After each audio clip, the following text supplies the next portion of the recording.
Our deepest fear is not that we're inadequate. Our deepest fear is that we are powerful beyond measure. It is our light, not our darkness, which most frightens us. We ask ourselves, who am I to be brilliant, gorgeous, talented, and fabulous? Actually, who are you not to be? You are a child of God. Your playing small does not serve the world. There is nothing enlightened about shrinking so that other people will not feel insecure around you. We are all meant to shine as children do. We were born to make manifest the glory of God that is within us. It is not just in some of us, it is in everyone. And as we let our own light shine, we unconsciously give others permission to do the same. As we are liberated from our own fear, our presence automatically liberates others. Marianne Williamson. Hi everybody, I'm Michelle Kelly and welcome to Be in the Change. This was my New Year's resolution starting in 2019 where I stated out loud I was breaking up with fear, I was breaking up with shame, and I was breaking up with guilt, followed by a weekly video for an entire year. And I've shared with you guys before, I am in year 5 of doing this. So I've been consistent the whole time, haven't missed a week, which is great. Telling you guys how fear, shame, and guilt wasn't breaking up with me the way that I thought it should. And in 2020, it was to be kinder and more compassionate to myself and others, which I'm still working on. 2021 was to break up with processed sugar, which I am now 9 months out of my food addiction of sugar, flour, wheat, and caffeine. So I am 5 months abstinent of all of those substances. They're addictive substances, by the way, which even I didn't know. I knew sugar was, but I didn't know about the flour and the wheat. And the caffeine is like optional, but I wasn't a huge caffeine person anyway, so it's not like a big deal. And then 2022 was to attach an income to what it is that I do. And I told you guys I got some money invoices from Meta with no money. And I got an invoice from TuneCore, which is where my first song I ever wrote, Hey Cole Swindell, So Worth the Whiskey, is placed through TuneCore, and it's on iTunes and Spotify. And I got like, you know, the thing at the end of the W-2 at the end of the year that it brought in $56. And I think I had to use that money. I was trying to look last week after I talked to you guys, looked to see where that money was. They took out $13, but I think I had to use the money that was in there to renew, to keep it up on Spotify, iTunes, and wherever it's placed. So you have to pay a fee for that. So I think the money that I got was used towards that. And then this year, it is not to weigh myself every single day, which I've been weighing myself every other day. And I told you guys last week, and I've been telling you guys, it's really hard for me not to weigh myself. And even doing it every other day is still like, it kills me not to do it on the days that I'm not doing it. So hopefully I am going to break up with the scale one of these days. I don't know when that is, and I will keep you informed of that because I don't even know either. But my relationship with food and my body and, you know, with myself, basically, it has been an unfolding, and I'm now 51 years old, and I am finding out who I'm not and what I don't like and what isn't good for me. And I've had to find all those things out about myself first before I could find out who I truly, really am.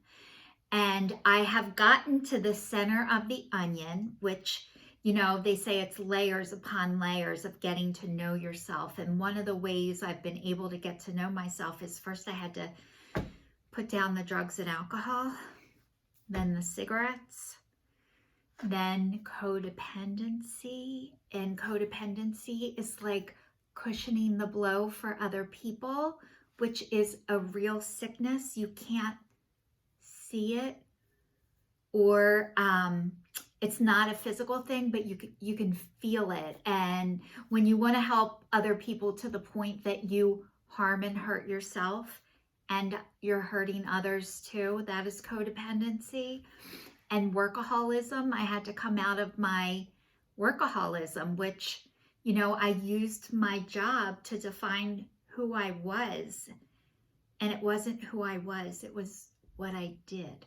So I've gotten to the center of the onion, and what I found out is I'm a child of God. That is it. That is all there is. I am a child of God, and everything outside of that is a bonus. And it is not what I do that defines me. It's part of the things that I do to help myself and help others, but what I do is not who I am. And I've been sharing with you guys, I'm on my 4th week of recovering from my 4th neck surgery, and I have this horrible scar that every time I look in the mirror, it's getting me so upset because I had 2 other scars. They went in one place twice and one place once. And for the 4th time, this is the worst scar I've ever had. And it doesn't look like my other ones did. And I don't know if it's going to be different, but a nurse came up to me and said, Michelle, you're probably going to need plastic surgery for this one. So that has me a little bit upset, and my depression is starting to come back. I've shared with you guys over the course that, through not working since 2019, since my car accident, I found out that I've had depression. I've known really, but I wasn't really able to acknowledge it and accept it, and it got bigger and louder. So I can feel my depression coming back in, and I feel like, you guys, you can see it like in my eyes, because I feel it. It's like my eyes hurt and it's heavy. And I went to line dancing today, which is one of my favorite things to do, and that brings me joy and makes me so happy. And I could feel the depression coming on even during line dancing.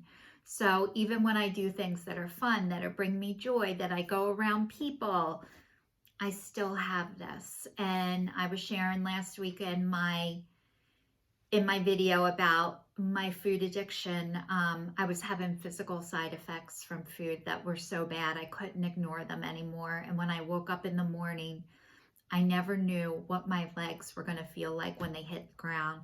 And the first word out of my mouth usually started with an F and then a U and ended with a K. And then just walking to the bathroom, I would be in so much pain. And I don't feel that way with my legs anymore when I get up and go to the bathroom anymore, which I'm so grateful for. But a lot of the ailments that I have, I still have them. I kept thinking, and I have to address my food addiction. I do. And one of the reasons why I address my food addiction is because God was calling me for more, and I knew it. And I had to do this. And I didn't want to, by the way. And that's how this process has started for me. With everything that I have done that I didn't want to do have been the best things for me. I usually get mad. I get pissed off. I get mad at the people who tell me the truth. And then eventually I'm like, they were right. Usually when I get the maddest at people, usually it's because they're right. And so anyway, I still had neck problems when I addressed my food addiction. I still have back problems. And really, I'm feeling so much better with my neck that my back is really starting to hurt. And I've had chronic back issues that have gotten severely worse as a result of this car accident. And now that my neck's not hurting, I can feel my back pain so much more. And it shoots down my legs, and I have these flare-ups that my leg burns for like a week, and I have to take pain medicine when that happens. And it's just this horrible vicious cycle. And I think my depression started yesterday when my legs started to burn, because I'm like, God, I hate not feeling good. I still do all the right things, and still things, aren't right with my body. but I think I've ignored myself and my body for so long, and it got physical and it got painful and it got louder and louder until I started to deal with it. So I think this year, and I thought last year was going to be my year of health and getting better. But of course, every time I address something, I think it's going to happen sooner and faster. So I think it's 2023 that my health is going to get better, but I am addressing it. And, it's like anything. I have to have time to heal, and I'm working on myself the best that I can with the tools that I have. And even if I had a job right now, I would still have depression. My leg would still burn. I would still have all of this. It is, you can't just throw a car at it or a job at it or things at it and it just magically disappears. That has not been my experience. And I want to share with you guys this because this was huge. My friend sent over somebody to clean my bathrooms today, which was a gift. And I am so grateful. I used to have a cleaning lady when I was married to my ex-husband. Our house was so big and my son played sports and I couldn't keep up with the house. So we had somebody and that was amazing. And ever since then, since I've been divorced, I am the cleaning lady. And so my girlfriend sent somebody to clean my bathrooms as I'm healing, which was so wonderful and such a gift. I've learned how to use Instacart thanks to my friend Sherry, and I'm so grateful to you for that. And my son Angelo came over and vacuumed my whole house today. So I've had all these wonderful, amazing things, and I'm so grateful for all of them. And I still have this sadness. Even if somebody came over and said, Michelle, we're giving you $1 million, I would be like, thank you so much. But I still feel this heaviness. I think it's a deep grieving and a deep sadness that has been in me, and grieving things that I never thought I could have or want or do, or for things I didn't get. Maybe, I don't know, but